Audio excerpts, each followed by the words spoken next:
If you've ever travelled internationally, you may have noticed one of the most puzzling differences between countries: which side of the road they drive on. In some places, drivers stick to the right, in others, it's the left. But why does this difference exist, and how did it come to be? This seemingly simple question leads to a fascinating journey through history, culture, and practicality. In today's video, we're diving into why some countries drive on the left, uncovering the historical events, cultural decisions, and practical factors that shaped modern road rules. If you're fascinated by how technology and innovation are transforming the automotive world, make sure to subscribe to our channel and hit the bell icon for more insights. Let's dive in. The ancient origins of left-side travel. The history of left-side driving goes back much farther than you might expect. Long before cars or even roads existed as we know them today, in ancient societies, people travelled on horseback or in carts, and the choice of which side to favour often depended on practical concerns. In the Roman Empire, for example, evidence from ancient roadways suggests that people commonly travelled on the left. Archaeological finds, such as wheel ruts on roads near Roman quarries, show patterns consistent with left-side travel. The reasoning was likely practical. Most people are right-handed, and travelling on the left allows riders or soldiers to keep their sword hand free to defend themselves or greet approaching travellers. This tradition of left-side travel likely persisted in Europe and other parts of the world where Roman influence was strong. However, as history shows, these conventions were not set in stone and evolved dramatically over time. The influence of medieval Europe. In medieval Europe, left-side travel remained the norm, particularly for knights and horseback riders.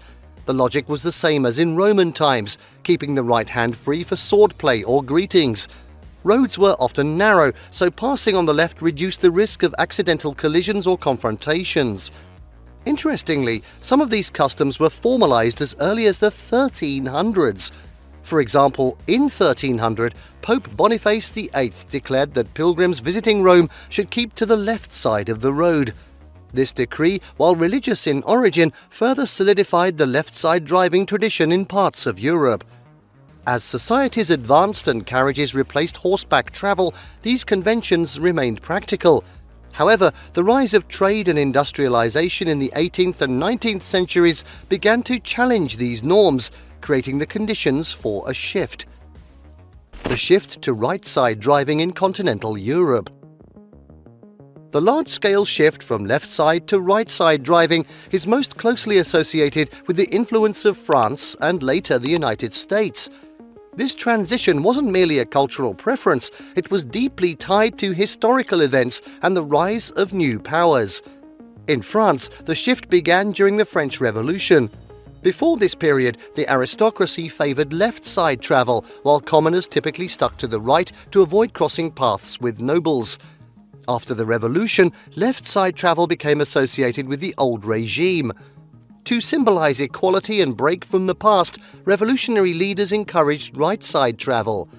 Napoleon Bonaparte further cemented this change. As he expanded his empire across Europe, he imposed right-side driving in the territories he conquered. Countries under Napoleonic influence, including Belgium, the Netherlands, and parts of Germany, adopted this rule. Meanwhile, countries like Britain and its colonies, which resisted Napoleon, retained left-side driving, creating a split that persists to this day. The role of the United States in popularizing right-side driving. The United States played a significant role in spreading right-side driving, particularly during the rise of automobiles. In the early days of horse-drawn carriages, American drivers often kept to the left. However, as larger freight wagons pulled by teams of horses became common, drivers began sitting on the left side of the wagon to better control their horses with the dominant right hand.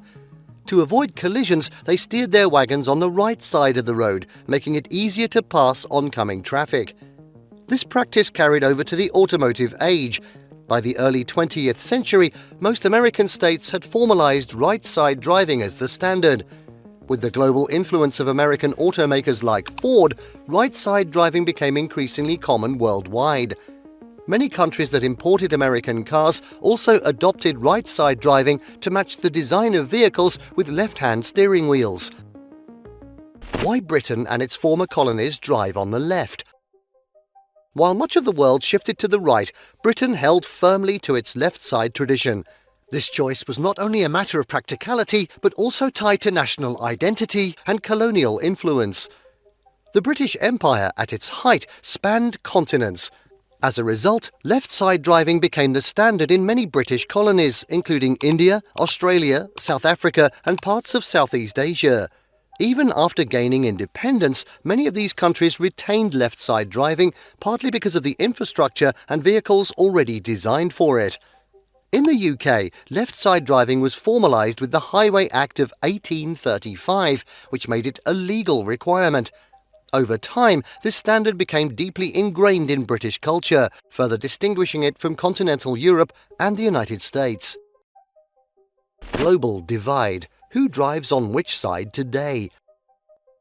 Today, approximately 65% of the world's population drives on the right side of the road, while the remaining 35% sticks to the left. Countries driving on the left are concentrated in former British colonies, along with a few outliers like Japan and Thailand. Japan's adoption of left-side driving is particularly interesting, as it wasn't directly influenced by British colonization. Instead, it traces back to the Edo period, 1603 to 1868, when samurai followed left-side travel to maintain their sword hand on the passing side. Later, during the Meiji era, Japan collaborated with British engineers to develop its railway system, solidifying left-side travel as the national standard. Switching sides. How and why some countries changed. Several countries have transitioned from left-side to right-side driving, often for practical or political reasons. One notable example is Sweden, which made the switch on September 3, 1967, in what is now called H-Day. At the time, Sweden drove on the left, but most neighbouring countries, including Norway and Finland, drove on the right.